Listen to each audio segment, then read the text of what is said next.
2 days back నేను కసిరెడ్డి అని ఒక యాక్టర్ ఉంటారు.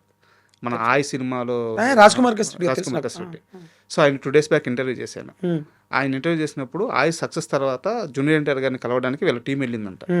ఈయన నిలబెట్టి ఈయన చేసిన సినిమాల్లో ఈయన గుర్తులేని సినిమాలు కూడా ఆయన చెప్తా ఉన్నాడంట జూనియర్ ఎన్టీఆర్ గారు.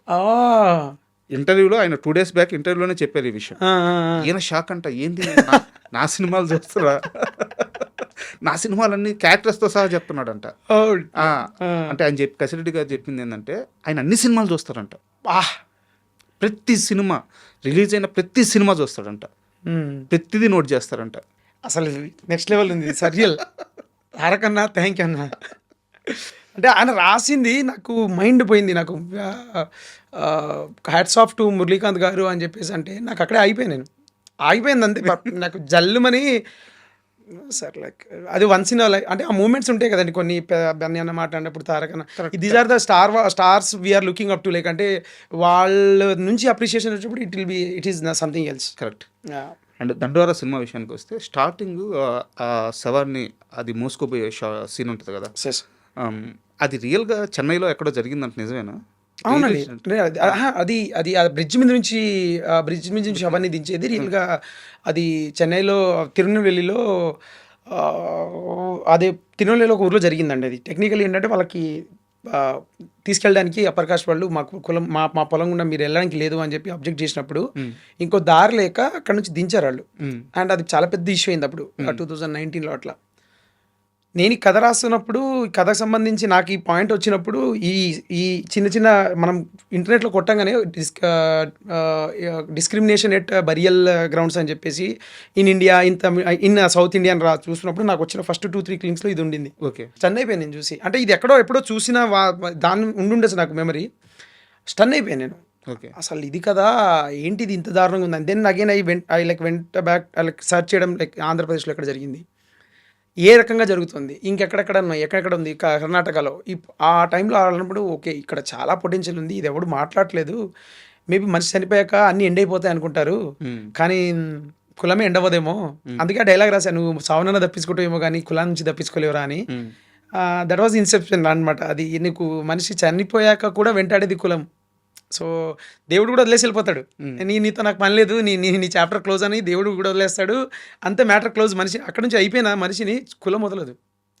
And that felt something that it should be spoken అని చెప్పేసి, it should be return in a way where people would come to theatres, watch it in an entertaining way, ఒక చిన్న మంచి ఫ్లోలో చూసి దీని గురించి డిస్కస్ చేయాలని, పాయింట్అవుట్ చేసి ఇలా జరుగుతుంది అని ఒక చిన్న డాక్యుమెంటరీస్ట్ వేలో వెళ్ళాలని లేదు నాకు. నేను అలాంటి సినిమాలు నేనే చూడను. ఈ మాయు కానీ తిథి అని ఒక సినిమా ఉంటుంది, రామరెడ్డి అని చెప్పి కన్నడ సినిమా, అది రామరెడ్డి గారు డైరెక్ట్ చేశారు. సో ఈ 2 సినిమాలు ఇన్స్పిరేషన్ నాకు యాక్చువల్లీ. లైక్ సటైర్ని, ఒక చావుని ఎంత అందంగా ఎంత చెప్పే దాంట్లో these are the textbook screenplays for me. So I kind of took huge inspiration from those films and I adapted it to this story. ఒక సాఫ్ట్వేర్ ఇంజనీరు, ఫారెన్ వెళ్ళారు, అక్కడ జాబ్ చేశారు, కంబ్యాక్ ఇచ్చారు, పెరిగింది కూడా నాకు తెలిసి హైదరాబాద్లో అని చెప్పారు. సో ఎక్కడ కూడా మీకు ఈ విలేజ్ రూట్స్ అనేది అంటే ఎక్కువ మీరు గ్రోత్ అయింది అక్కడ లేదనమాట. సో ఒక సిటీ కుర్రాడు, సాఫ్ట్వేర్ ఇంజనీరు, టీసీఎస్లో జాబు, సినిమా మేకింగ్ మీద ఇంట్రెస్ట్ ఇక్కడికి వచ్చారు. బట్ సినిమా తీసిన తర్వాత మీరు చెప్పిన పాయింట్స్, ఈ క్యాస్ట్ గురించి కానీ లేకుంటే చిన్న డైలాగ్స్, మనిషికి అంతిమ గౌరవం చావులో దక్కొద్దని చెప్పి మీరు చెప్పిన ఆఖరి మర్యాద, నవదీప్ క్యారెక్టర్ కానీ, సో ఇట్లాంటివన్నీ కూడా చిన్నప్పటి నుంచి గ్రామాల్లో పెరిగి గ్రామాల్లో ఉన్న పరిస్థితులు చూసి దానివల్ల ప్రభావితం అయ్యి దాని గురించి ఆలోచించి ఒక మనిషి పెన్ను పెట్టి రాస్తే ఎంత రియలిస్టిక్గా వస్తాయో నాకు అంత దాన్ని గాఢత అంటారు తెలుగులో. అంత ప్రభావం చూపించింది నా మీద. ఇంత రైటింగ్ ఎలా వచ్చింది అంటే మీరు ఎక్స్పీరియన్స్ చేసిన పరిస్థితులు వేరు, మీరు రాసిన పరిస్థితులు వేరు. యాక్చువల్లీ ఏంటంటే నా ఎడ్యుకేషన్ అంతా హైదరాబాద్. తర్వాత నేను సో 10th క్లాస్ దాకా మట్టుకి 5th క్లాస్ దాకా మట్టుకి నేను ఊర్లో చదువుకుని వాటెవర్. తర్వాత నేను హాస్టల్ అయినా మనం ఊరికి వెళ్తుంటాం హాలిడేస్కి. తర్వాత నేను ఇంటర్ అంతా హైదరాబాద్లో చేశాను, అయినా ఊరికి వెళ్తూ ఉంటాము. సో నేను ఊరితో ఎప్పుడు డివైడ్ దూరం అవ్వలేదండి. అండ్ అబ్జర్వేషన్ అని అంటే ఇప్పుడు ఒకటి ఏంటంటే సార్, ఎలా రాశారు అంటే this is the craft, that's what it is. Like అంటే నేను ఇలా రాస్తే తప్పితే ఒకళ్ళు ₹1 కోటి పెట్టడానికి రెడీ అవ్వరు. జనరల్‌గా రాసేసి నేను మళ్ళీ నాకు సినిమా తీయండి అంటే కాదు కదా! అంటే ఆ ఎఫర్ట్ పెట్టాను నేను. ఏది నాకు తెలిసిన పరిస్థితులు, నాకు తెలియని పరిస్థితులు ఎట్లుంటాయి. అండ్ రెండోది నేను ఊరితోటి ఎప్పుడు సెపరేట్ అవ్వలేదండి. మా నాన్న సర్పంచ్ ఉండే ఊరికి. దెన్ మా అన్న sarpanch. Navdeep character heavily inspired by మా అన్న. ఓకే. మా అన్న వెరీ యంగ్ ఏజ్‌లో సర్పంచ్ అయ్యారు. అండ్ రేబాన్ గ్లాసెస్ ఏసుకొని, బుల్లెట్ ఏసుకొని తిరుగుతుంటాడు. సో, ఐ వుడ్ వాంట్ అంటే ఆ కాన్ఫిడెన్స్ నాకు నచ్చేది.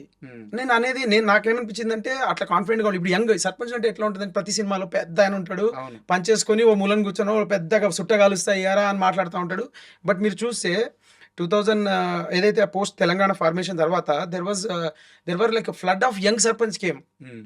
కొత్త సర్పంచ్‌లు వచ్చారు. మొత్తం 30 సంవత్సరాలోళ్ళు, 35 సంవత్సరాలోళ్ళు. అది ఎట్లంటే మొన్నటిదాకా అరేతురేలు కొట్టి మాట్లాడి నా ఫ్రెండ్సే "ఎప్పుడమ్మా ఈ సర్పంచ్ అయిపోయాడురా" అని చెప్పి "ఏం సర్పంచ్ సాబ్ బాగున్నావా" అన్న స్టేజ్‌కి ఉండేది. ఆ నువాన్సెస్ నాకు చాలా ఇష్టం. ఓకే. సడెన్‌గా మా అన్న ఏదైనా ఎలా డీల్ చేశాడు అనేది నాకు ఒక చిన్న క్వెషన్ ఉండేది. ఎందుకంటే నేనెప్పుడు అక్కడ ఊర్లేను గానీ, నేను హైదరాబాద్‌లో, యూఎస్‌లో అట్లా తిరిగాను గానీ, I'm very much connected to my roots. And drama చెప్పేటప్పుడు నేను ఈ స్టోరీ అనుకునేటప్పుడు like I wrote something different also like urban comedies, urban ఇవన్నీ రాశాను నేను.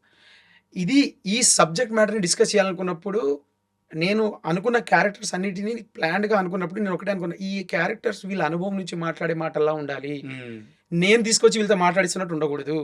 యాస్ ఎ రైటర్‌గా నేను మాట్లాడిస్తున్నా అన్నట్టు ఉండకుండా, వాళ్ళ అనుభవం నుంచి వాళ్ళు బతికిన, చూసిన లైఫ్‌ని ఎట్లా మాట్లాడతారనే దానిలో ఉండాలని చాలా కాన్షియస్‌గా రాసిన రైటింగ్. కరెక్ట్. ఆ ఇంపాక్ట్ వచ్చింది. అది ఎందుకంటే that's only thing I can do as a writer. Like where నాది ఇన్ఫోర్స్ చేయకుండా, నేను ఒక క్యారెక్టర్‌తో ఏదో మాట్లాడించకుండా, తన పరిస్థితుల నుంచి లేకపోతే తన పరిస్థితుల నుంచి, ఆమె పరిస్థితుల నుంచి తను ఏం నేర్చుకొని ఏం మాట్లాడుతుందనేలాగా ఉంటేనే ఆ క్యారెక్టర్‌కి ఒక అథెంటిసిటీ ఉంటది. ఆ క్యారెక్టర్ నుంచి ఒక చిన్న కనెక్ట్ ఉంటది ఆడియన్‌కని ఫీల్ అయ్యి చాలా జాగ్రత్తగా రాసిన writing. So that's what writers job is.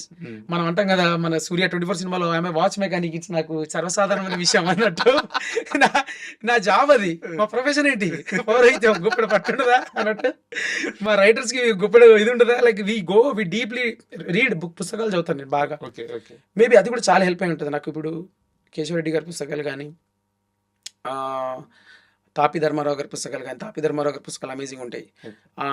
So Yandamuri గారి నవల్స్ కానీ, and I read lot of non fiction content అనమాట. సో ఎక్కడో చాలా ఎక్స్పీరియన్సెస్ అట్నింటి నుంచి వచ్చిన ఎక్స్పీరియన్సెస్ని.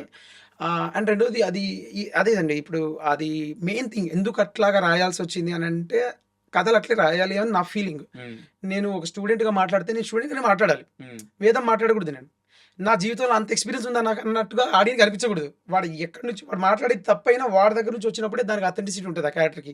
ఈడు నేర్చుకుంటాడు రేపు అని. ఇప్పుడు అందుకని శివాజీ క్యారెక్టర్ చాలా మదం ఎక్కినోళ్ళగా మాట్లాడినా, వాడికి ఆ పాయింట్ ఆఫ్ టైమ్‌లో అలా అనిపించింది కాబట్టి అట్లా మాట్లాడతాడు. ఆ తర్వాత మాటలు తగ్గిపోతాయి శివాజీ సినిమా. అవును. సెకండ్ హాఫ్ అంతా డల్ అయిపోతాడు. ఎందుకంటే జీవితం ఒక పాట్ మనకి కొట్టిన తర్వాత లైక్ తిరిగిపోతుంది మనిషికి. మాట్లాడడం అనవసరం అన్న స్పేస్‌కి వెళ్ళిపోతారు. And that was a conscious way of writing it అండి. And glad that you guys are noticing it. అయ్యో!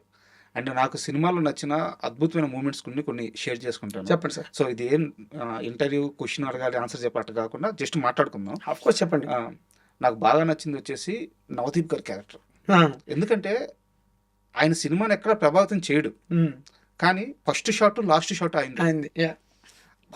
ఆ క్యారెక్టర్ ఇదా అన్నప్పుడు ఆయన అమ్మాయి ఒక స్టేట్మెంట్ ఇస్తుంది, ఊరి కోసం ఇస్తాను అన్నప్పుడు అందరూ ఓకే, నందు కానీ మిగతా వాళ్ళందరూ కానీ ఓకే అది మంచి డిసిషన్ అని చెప్పి రియలైజ్ అవుతారు, అమ్మాయికి సపోర్ట్ చేస్తారు. బట్ నవదీప్ మాత్రం మెల్లగా బయటకు వచ్చేస్తాడు.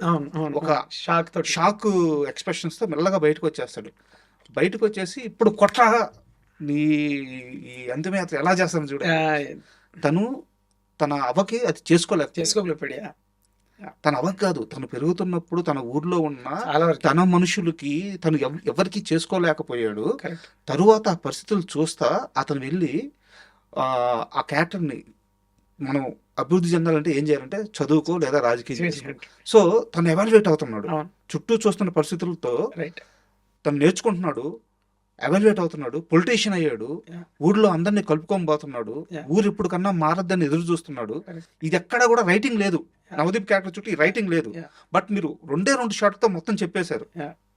సో నాకు చాలా బాగా నచ్చింది. అండ్ ఇంకోటి శివాజీ గారి క్యారెక్టర్, అన్ని ఒక మనిషి జీవితంలో ఉండాల్సిన అన్ని లేయర్స్ ఉన్నాయి తన క్యారెక్టర్. ఒక మనిషి జీవితం ఉంది, దాంట్లో ఒక కోపం ఉంది, నా కులం అన్న ఒక గర్వం ఉంది, ఒక బలుపు ఉంది. తర్వాత మీరు ఇందాక చెప్పినట్టు సెకండ్ హాఫ్కి వచ్చేలేకే ఆ మనిషి సప్పబడిపోతాడు, జీవితం దెబ్బలు కొట్టి సప్పబడిపోయాడు. తర్వాత ఎవరికి చెప్పుకోవాలో తెలియక, ఎవరితో టైం గడపాలో కూడా తెలియక ఒక వేశ్యతో వెళ్ళి ఆమెతో టైం జస్ట్ గడపతా ఉంటాడు. సో నాకు చాలా అద్భుతమైన రేటింగ్ అనిపించింది. సో ఇవి నాకు నచ్చిన అంశాలు. సో నాకు కొన్ని విషయాల్లో కంప్లైంట్ ఉంది. నాకు ఒకటి చెప్పండి, ఆ ఇంటర్వెల్ షాట్ ఫైట్ అంతా అయిపోయిన తర్వాత అతన్ని పొడుస్తారు, సూలంతో పొడుస్తారు. అండ్ తర్వాత వేరే క్యారెక్టర్ వచ్చి ఇంకా ఆ కక్ష కూడా తీరక అతని మీద ఏదో యూరిన్ పోస్తారు. మీరు అక్కడి నుంచి కెమెరా కొంచెం జూమ్ అవుట్ చేస్తే ఇటు సైడ్ బ్యానర్ మీద హిందువుల ఐక్యత వర్ధిల్లాలి అని చెప్పి రాశారు, ఇటు సైడ్ గుడి ఉంటది. ఎందుకు వాటిని చూపించాల్సి వచ్చింది ఆ షాట్ లో? అంటే ఒకటి సార్ ఇక్కడ పాయింట్ ఏంటంటే ఊర్లో మీకు సెన్సార్ వాళ్ళు తీసేశారు కానీ అది అక్కడే ఉండదు, చాలా చోట్ల ఉంటుంది. అవునా? అంటే చాలా చోట్ల ఏముంటది అంటే కారం చెడు చుందూరు స్మారక సభ అని బ్యానర్లు ఉంటాయి, కారం చెడు కొట్టేసి ఉంటది, బ్యానర్లు ఉంటాయి. ఇక్కడ మీటింగ్ లో కాదు, ఇప్పుడు మన దగ్గర ఒక మీటింగ్ జరుగుతుంది అనుకోండి, పలానా రోజు మీటింగ్ అనడానికి ముందు నుంచి మనం పాంప్లెట్లు కానీ పోస్టర్లు కానీ పెడతా ఉంటాం, మనకి ఆ ఫ్లైయర్స్ కానీ అవి ఉంటాయి, అలా ఉంటుంది. అదేమైందంటే సెన్సార్ వాళ్ళు wear ever it is occurring remove it or delete it అని పెట్టారు. సో ఇప్పుడు వాళ్ళు మాట్లాడుకుంటున్నప్పుడు, ఇద్దరు క్యారెక్టర్స్ మాట్లాడుకుంటున్నప్పుడు వెనకాల అది ఉంటుంది, మేము డిలీట్ చేయాల్సి వచ్చింది కూర్చొని. అంటే దారుణంగా ఎన్ని ఫ్రేమ్స్ తీసే ఆలోచించిందో మా విఎఫ్ఎక్స్, మా సారథి టీంకి స్పెషల్ షౌట్ అవుట్, పాపం వాళ్ళు అమేజింగ్ జాబ్ చేశారు సారథి స్టూడియోస్ వాళ్ళు. సో అంటే ఏమవుతుందంటే ఇక్కడ ఐసోలేషన్ ఓకే నాకు అర్థమైంది, మీరు అడుగుతున్న క్వశ్చన్కి వస్తాను. నేను చెప్తున్నాడు, ఊరు అనేది it encompasses of everything, like it has people, it has religion, it has cost, everything. నువ్వు ఒకటి దాన్ని ఒకటి విడమర్చి చూడలేవు. ఊరు అనేది ఒక సమూహం, ఆ సమూహం అన్నిటికీ అబైడ్ అయి ఉన్నది ఇది. నా పాయింట్ ఏంటంటే ఆ పాయింట్కి అక్కడికి మనకి ఈ స్పేస్లో, మన ఊర్లో ఉన్న ఈ స్పేస్లో మనకి బేసిక్గా ఏమవుతుంది అంటే అండి, చాలాసార్లు హిపోక్రసీ ఎట్లా ఉంటుంది అంటే, అది సినిమా సాంగ్లో పెట్టాం కానీ అది తీసాను, హిందువులం మనమంతా బంధువులం అని చెప్పి రాసి ఉంటారు వెనకాల. ఆ హిందూ యూనిటీ వర్ధిల్లాలి, హిందువులం మనమంతా బంధువులం అని రాసి ఉంటుంది. చెప్పేవాళ్ళు ఎవరండి? రాజకీయ నాయకులు, లేకపోతే మనకు కావాల్సిన వాళ్ళు పెద్దోళ్ళు అందరూ చెప్తున్నారు ఏంటంటే మనం అంతా ఒకటిలాగా ఉండాలని చెప్పి చెప్తున్నారు. అదే రాజకీయ నాయకులు దాన్ని ఎంత ట్విస్టెడ్గా వాడుతున్నారు అనే దానికి నేను ఎమ్మెల్యే క్యారెక్టర్ అయితేనేమి, లేకపోతే ఇక్కడ లోపలికి చూస్తే, తొంగి చూస్తే, నువ్వు నన్ను హిందూ అంటున్నావు, నేను నీతో సమానం అంటున్నావు, కానీ నేను సమానం అవుదామని మాట్లాడుతుంటేనేమో నువ్వు యాక్సెప్ట్ చేయలేకపోతున్నావు. అది చాలా తక్కువ మంది గురించి మాట్లాడుతున్నావు. ఈ మైండ్ సెట్, ఈ సుపీరియారిటీ కాంప్లెక్స్ ఉన్న మైండ్ సెట్ ఇది. ఏంటంటే మనమంతా ఒకటే, కానీ నువ్వు అక్కడే ఉండు, నేను ఇక్కడే ఉంటా. ఇది ఏమి హిపోక్రసీ అండి?